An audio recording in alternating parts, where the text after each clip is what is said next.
बहुत विशिष्ट है। यह दुनिया में, आप गूगल में भी देखेंगे तो पता चलेगा कि दुनिया में यह एक अकेली जगह है जहाँ 5 नदियाँ मिलती हैं। तो हम दुनिया में एक अकेली जगह होने वाली इस पंचनद जगह पर बैठे हैं, इस तीर्थ स्थान पर बैठे हैं, और हमारे सामने एक ऐसा समूह है, बहनों का समूह, विशेष तौर पर जल सहेलियों का समूह, जो दुनिया में अपने आप में एक अलग तरह का, नए तरह का प्रयोग है। महिला सशक्तिकरण का इस तरह का प्रयोग पानी के लिए और पर्यावरण के लिए आपको संभवतः दुनिया में कहीं और नहीं मिलेगा। मैं आप सबको साधुवाद देता हूं। परमार्थ समाजसेवी संस्था ने बहुत काम किया, बड़े कई दशकों से लगातार पूरे देश में काम कर रही है पर्यावरण और आजीविका से के संवर्धन के लिए, लोगों के विकास के लिए। लेकिन सभी कामों के बीच यह एक बहुत महत्वपूर्ण काम परमार्थ समाजसेवी संस्था ने किया है। जल सहेलियों को उनके साथ एक विमर्श किया, उनको प्रशिक्षित किया और उनको तमाम तरह के सामाजिक विकास और जल संरक्षण के लिए एक अलग तरह की मिसाल बनने के लिए प्रेरित किया।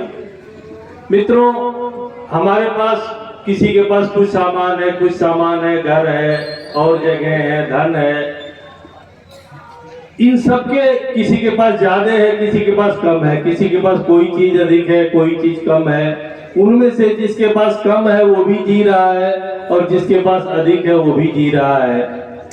अगर हमारे पास पानी नहीं हो तो क्या हम जी सकते हैं? पानी नहीं हो तो कोई नहीं जी सकता है, कोई मनुष्य नहीं जी सकता है, धनी से धनी मनुष्य नहीं जी सकता है और कम धन वाला मनुष्य भी नहीं जी सकता और कोई और जीव भी नहीं जी सकता है। तो इसीलिए सभ्यता के विकास के समय से सभी सनातन धर्मों में, सभी तरह के हमारे पौराणिक आख्यानों में पानी के महत्व को रेखांकित किया गया है।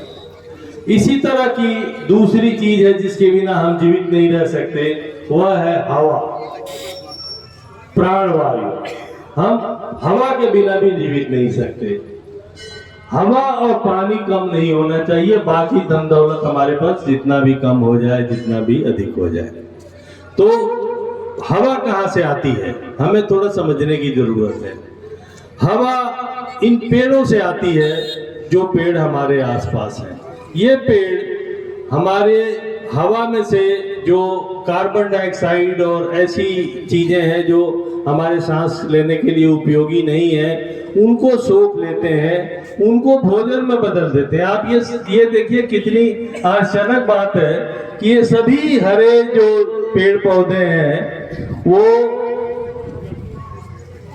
जो हम सांस से जो गैस निकालते हैं कार्बन डाइऑक्साइड, और जिससे दुनिया की गर्मी बढ़ रही है, उस गैस को भोजन में बदल देते हैं, उससे कार्बोहाइड्रेट बनाते हैं, उससे शर्करा बनाते हैं और उसी भोजन से सारे तरह के जीव जंतु हैं वो अपना जीवन चलाते हैं।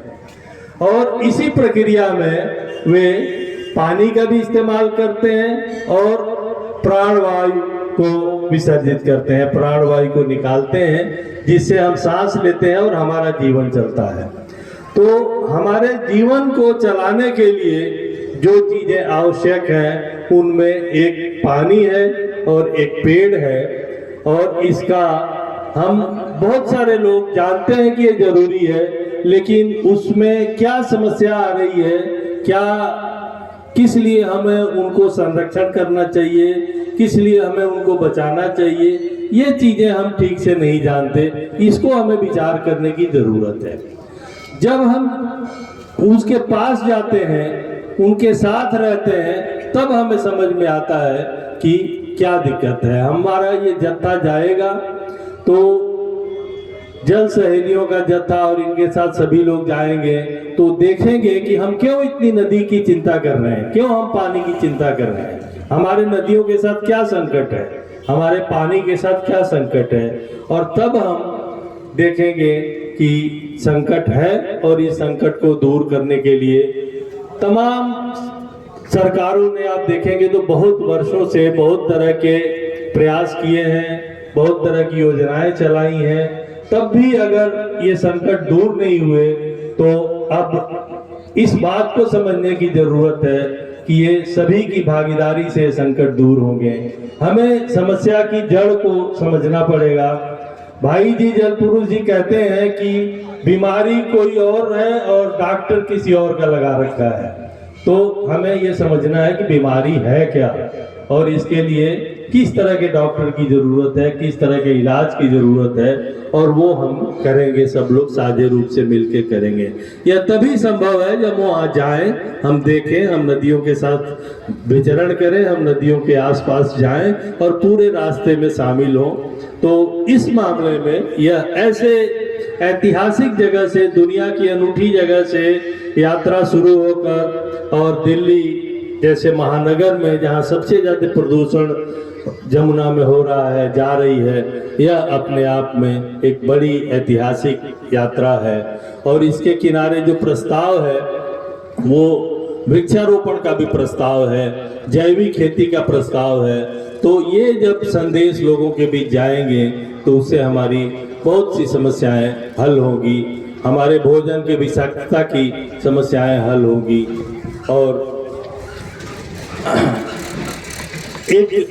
इस बड़े अभियान में हमारे बीच के लोग, विशेष रूप से महिलाएं, जल सहेलियों के नाम से जो प्रख्यात है, पूरी दुनिया में प्रख्यात है, वो एक केंद्रीय भूमिका निभाएंगे।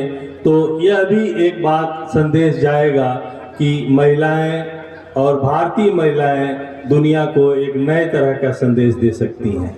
मित्रों, मैं एक आखिरी बात कह के अपनी बात समाप्त कर रहा हूं, वो ये है कि परमार्थ ने इतना श्रम करके इतने वर्षों में यह जल सहेलियों का एक बड़ा जत्था तैयार किया है, जो अभी लाखों में ले जाने की बात चल रही है।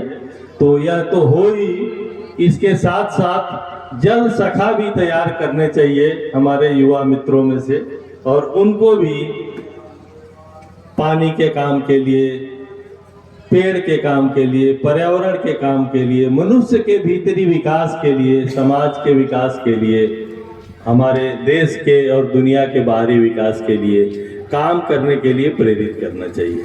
धन्यवाद।